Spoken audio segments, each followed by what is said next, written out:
Chopra NEET PG information YouTube channel पर मैं हर्षाई चोपड़ा आपका हार्दिक स्वागत करता हूं। मेरे देश के भावी डॉक्टर्स, एमसीसी ने राउंड वाइज शेड्यूल जारी कर दिया है, साथ साथ स्टेट का शेड्यूल भी जारी कर दिया है। मैं आपको यहां पर राउंड वाइज शेड्यूल भी बताऊंगा, साथ में हर एक राउंड के रूल्स भी बताऊंगा ताकि आपको किसी प्रकार की कोई प्रॉब्लम ना हो। अब इसके बाद साथ साथ मैं आपको ये भी बताऊंगा कि आपकी रैंक पर आपको कौन सी ब्रांच मिल सकती है, कौन से स्टेट में। तो सबसे पहले हम शेड्यूल देख लेते हैं। फर्स्ट राउंड का शेड्यूल इस प्रकार से है। इसकी लास्ट चॉइस फिलिंग की डेट रहेगी वो 5 नवंबर 25 रहेगी। रात 11:55 तक आप चॉइस फिल कर सकते हैं और रजिस्ट्रेशन आप सेम डेट को दोपहर 12 बजे तक कर सकते हैं। चॉइस लॉकिंग की जो डेट रहेगी वो लास्ट डेट चॉइस फिलिंग के दिन रहेगी, वो शाम 4 बजे से स्टार्ट हो जाती है और 11:55 तक रहेगी 5 नवंबर को। और इसमें अगर कोई स्टूडेंट लॉक नहीं करता है तो वो ऑटो लॉक हो जाती है रात 12 बजे, ऐसी कोई दिक्कत नहीं होती है इसमें। रिजल्ट इसका 8 नवंबर 25 को आ जाएगा और रिपोर्टिंग 9 नवंबर से लेके 15 दिसंबर 25 तक रहेगी। 15 नवंबर 25 तक रहेगी। तो ये तो है इसका शेड्यूल। अब इसके रूल्स बताऊं मैं आपको फर्स्ट राउंड के। तो फर्स्ट राउंड फ्री एग्जिट होता है, यानी कि इसमें अगर आपको सीट मिल जाती है, उस पर ज्वाइन नहीं करते हैं तो आपको कोई नुकसान नहीं है, आपकी सिक्योरिटी मनी फॉरफिट नहीं होगी यहाँ पर। इसके बाद आप आगे वाले राउंड्स में चॉइस फिल करके आप एडमिशन ले सकते हैं। अगर आपको फर्स्ट राउंड में सीट मिल जाती है, उसको ज्वाइन करना चाहते हैं तो ज्वाइन करके आप अपग्रेड का ऑप्शन दे सकते हैं। अपग्रेड इसको सेकंड राउंड में भी कर सकते हैं। अगर सेकंड राउंड में अपग्रेड नहीं होती है तो थर्ड राउंड में भी कर सकते हैं। अगर सेकंड राउंड में अपग्रेड हो जाती है तो उसको भी आप थर्ड राउंड में, अपग्रेडेड सीट को भी थर्ड राउंड में फिर से अपग्रेड कर सकते हैं। तो ये फर्स्ट राउंड के रूल्स हैं। फर्स्ट राउंड ज्वाइन करने के बाद अगर आपको स्टेट में अच्छी सीट मिल जाती है तो इसको रिजाइन करना चाहते हैं तो फर्स्ट राउंड की सीट को रिजाइन कर सकते हैं। एमसीसी द्वारा एक टाइमिंग दिया जाएगा कि इस राउंड तक, इस टाइम तक आप सीट को रिजाइन कर सकते हैं, उस टाइम तक आप सीट को रिजाइन कर देंगे अगर आपको स्टेट में अच्छी सीट मिल जाती है तो ये तो फर्स्ट राउंड के रूल थे। अभी सेकंड राउंड का एक बार शेड्यूल देखें तो ये 19 नवंबर से रजिस्ट्रेशन स्टार्ट हो जाएंगे 24 नवंबर तक। अभी इसकी जो रजिस्ट्रेशन का टाइमिंग रहेगा दोपहर 12 बजे तक रहेगा। चॉइस फिलिंग रहेगी 19 नवंबर से 24 नवंबर रात 11:55 तक। और जो इसमें लॉकिंग का टाइमिंग है वो 4 बजे से स्टार्ट हो जाएगा लास्ट डे के दिन, यानी 24 नवंबर को स्टार्ट हो जाएगा और रात 11:55 तक रहेगा। रिजल्ट इसका 26 नवंबर को आ जाएगा। रिपोर्टिंग 27 नवंबर से 4 दिसंबर तक रहेगी। अब इसके रूल मैं आपको बताऊं कि सेकंड राउंड में अगर आपको कोई सीट अलॉट हो जाती है, उस पर ज्वाइन नहीं करना चाहते तो आपकी सिक्योरिटी मनी फॉरफिट हो जाएगी। लेकिन आप थर्ड और स्टे राउंड में फिर से सिक्योरिटी मनी फिल करके री रजिस्ट्रेशन करके आप पार्टिसिपेट कर सकते हैं इसमें। अगर आप सेकंड राउंड की ज्वाइनिंग करते हैं तो आप थर्ड राउंड में इस सीट को अपग्रेड करवा सकते हैं। सेकंड राउंड ज्वाइनिंग के लिए आपको कॉलेज जाना होगा, वहां ओरिजिनल डॉक्यूमेंट्स और 1 साल की फीस सबमिट करनी होगी। अगर सीट ज्वाइन करने के बाद आपको स्टेट में अच्छी सीट मिल जाती है तो आप इसको रिजाइन कर सकते हैं एमसीसी द्वारा दिए गए टाइम पर। तो ये सेकंड राउंड के रूल्स हैं। अब थर्ड राउंड के रूल ये हैं। पहले थर्ड राउंड का शेड्यूल देख ले। 8 दिसंबर से स्टार्ट हो जाएगा। 14 दिसंबर लास्ट डेट रहेगी दोपहर 12 बजे तक और 14 दिसंबर ही चॉइस फिलिंग की लास्ट डेट रहेगी रात 11:55 तक। और 4 बजे लास्ट डे के दिन आप लॉक कर सकते हैं और ऑटो लॉक होने की फैसिलिटी हर एक राउंड में है। रिजल्ट 17 दिसंबर को आ जाएगा और रिपोर्टिंग 18 से 26 दिसंबर 25 के बीच में रहेगी। तो ये राउंड 3 के का शेड्यूल है। अभी इसके रूल देखें तो अगर आपको सीट अलॉट हो जाती है, आप उस पर ज्वाइन करते हैं तो एक बार ज्वाइन करने के बाद में रिजाइन नहीं कर सकते। इसी में आपको यहां पर ही एमडी एमएस डिप्लोमा करना होगा, इसी सीट पर आपको फर्दर पीजी करना होगा इसमें। इसके बाद में अगर आपको सीट अलॉट हो जाती है, आप ज्वाइन नहीं करना चाहते हैं तो आपकी सिक्योरिटी मनी तो फॉरफिट हो ही जाएगी।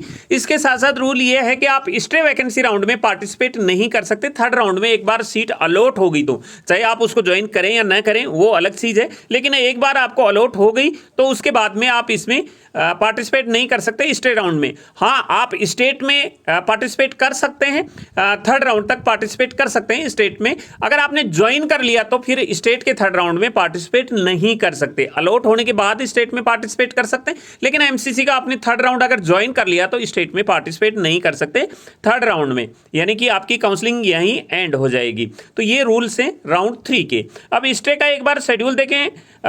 30 दिसंबर से रजिस्ट्रेशन स्टार्ट हो जाएंगे और 4 जनवरी तक इसके रजिस्ट्रेशन रहेंगे 26 तक। इसमें 4 जनवरी 26 तक दोपहर 12 बजे तक रजिस्ट्रेशन रहेंगे और चॉइस फिलिंग की जो डेट रहेगी रात 11:55 तक रहेगी। 7 जनवरी को रिजल्ट आ जाएगा। 8 से लेके 15 जनवरी तक रिपोर्टिंग रहेगी स्टे राउंड की। अब रूल ये है कि अगर स्टे राउंड में आपको सीट अलॉट हो जाती है तो उसके बाद में उसको ज्वाइन करना जरूरी होता है। इसमें आपकी सिक्योरिटी मनी फॉरफिट हो जाएगी, आप उसके 1 साल के एग्जाम के लिए भी आप बंधित कर दिए जाएंगे। तो आपको ज्वाइन करना ही करना है अगर आपको सीट मिल जाती है यहाँ पर। अगर आपको यहाँ पर सीट मिल जाती है तो फिर इसी पर आपको पीजी करना होगा।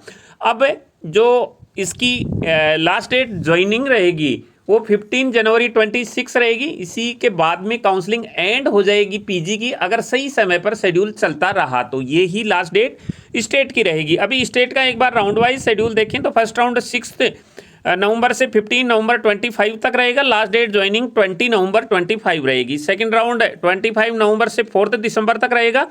लास्ट डेट 10 दिसंबर तक रहेगी। राउंड 3 15 दिसंबर से 26 दिसंबर तक रहेगा। लास्ट डेट 2 जनवरी 26 रहेगी। इसके बाद स्टे वैकेंसी राउंड 5 जनवरी 26 से लेकर के 10 जनवरी 26 तक रहेगा और लास्ट डेट ज्वाइनिंग वही 15 जनवरी 26 रहेगी। इसके बाद में काउंसलिंग एंड हो जाएगी। इसके बाद में कोई शेड्यूल नहीं रहेगा अगर सही समय पर काउंसलिंग चलती रही तो। अब ये एकेडमिक शुरू हो जाएगा पीजी का 8 दिसंबर 25 से। अब आप ये जानना चाहते हैं कि आपकी रैंक पर आपको कौन सी ब्रांच कौन से कॉलेज में मिल सकती है, तो आइए इसके बारे में मैं आपको पूरी जानकारी दे देता हूं। अब बात करते हैं कि आपको कौन सी रैंक पे, आपकी रैंक पर कौन सी ब्रांच में किस स्टेट में कॉलेज मिलेगा। तो यह देखने के लिए हमने इसके बारे में बुक तैयार की है। ये बुक एमसीसी के लिए है, जिसमें ऑल इंडिया कोटा के लिए है, डीएनबी के लिए है और कर्नाटक स्टेट के लिए है। जिन्होंने कर्नाटक से एमबीबीएस किया है वो जनरल मेरिट के लिए, जनरल कैटेगरी के लिए, चाहे वो अदर स्टेट से हो या फिर कर्नाटक स्टेट से हो। और ऐसे स्टूडेंट जो कर्नाटक स्टेट में ओपन कैटेगरी में एडमिशन लेना चाहते हैं, चाहे उन्होंने एमबीबीएस कहां से भी किया हो, उनके लिए भी ये बुक हेल्पफुल है कर्नाटक स्टेट की। अब मैं आपको बताता हूं कि इसमें आपको क्या क्या मिलेगा। तो इसमें स्टेट वाइज बॉन्ड मिलेगा आपको, ब्रांच वाइज और round wise, category wise, college wise cut off मिलेगी पिछले 2 साल की, जिससे आप एक आइडिया लगा सकते हैं कि आपको कौन सी ब्रांच में किस स्टेट में कॉलेज मिल सकती है। इसके बाद में फीस, स्टाइफंड, इन सब के बारे में बताया गया है। काउंसलिंग प्रोसेस के बारे में बताया गया है, वो इस प्रकार से बताया गया है। जैसे यहाँ कट ऑफ देखें हम, तो यहाँ एक पर्टिकुलर ब्रांच की, हर एक ब्रांच की कट ऑफ दी गई है और हर एक कैटेगरी की कट ऑफ दी गई है round wise. First round, second round, third round, stay round, इनकी क्या कट ऑफ रही है और कौन सी कॉलेज में, कौन से स्टेट में, कौन से राउंड में कितनी कट ऑफ रही है। इससे आप एक आइडिया लगा सकते हैं। सीट मैट्रिक्स, सीट कितनी है और बॉन्ड की क्या डिटेल्स है, स्टाइफंड कितना मिलता है, लास्ट कट ऑफ कौन सी ब्रांच में कहां कौन से कॉलेज में रहा था, इन सब के बारे में इंफॉर्मेशन 2023 की कट ऑफ भी दी गई है, जिससे भी आप एक आइडिया लगा सकते हैं। ऐसे ही डीएनबी कोर्स के लिए है, डीएनबी के लिए भी सेम जो फैसिलिटी है वो अवेलेबल है। स्टेट वाइज बॉन्ड है, branch wise, college wise, category wise, round wise cut of the गई है।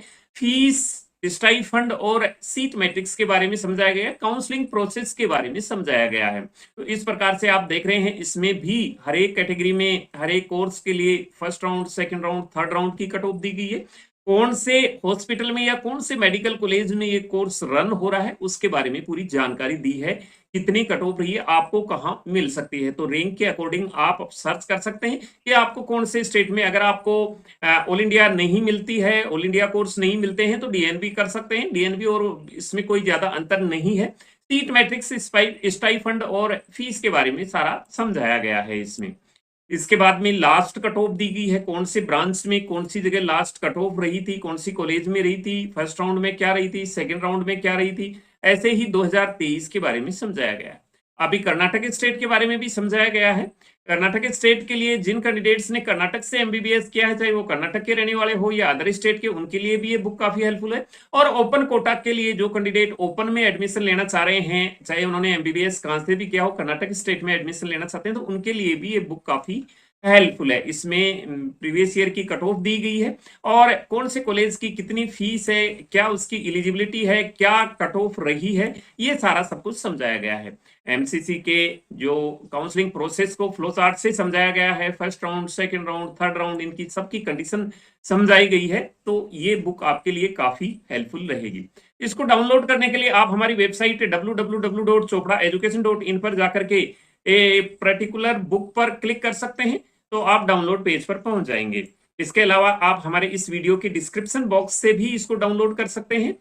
ये जो अलग अलग लिंक दे रखे हैं, किसी एक लिंक पर क्लिक करके आप डाउनलोड कर सकते हैं। अगर आप हमारे पेड सर्विस लेना चाहते हैं तो स्क्रीन पर जो नंबर दे रखे हैं उस नंबर पर कॉल करके आप पेड सर्विस के लिए भी इंक्वायरी कर सकते हैं। तो ये जानकारी थी काउंसलिंग के बारे में। अभी धीरे धीरे तकरीबन स्टेट्स की काउंसलिंग स्टार्ट हो जाएगी। जैसे जैसे स्टेट्स की काउंसलिंग स्टार्ट होगी हम आपको इन्फॉर्म कर देंगे। कहीं आपसे ऐसा ना हो कि किसी स्टेट का फॉर्म आप फिलअप करने से वंचित रह जाएं, क्योंकि इसमें ओपन स्टेट की काउंसलिंग भी होगी और जो क्लोज स्टेट हैं सबकी काउंसलिंग के लिए हम आपको समय समय पर इंफॉर्म करते रहेंगे। इसलिए मैं आपसे यही रिक्वेस्ट करता हूं कि इस चैनल को आप सब्सक्राइब करके इस वीडियो को लाइक व ज्यादा से ज्यादा शेयर करें।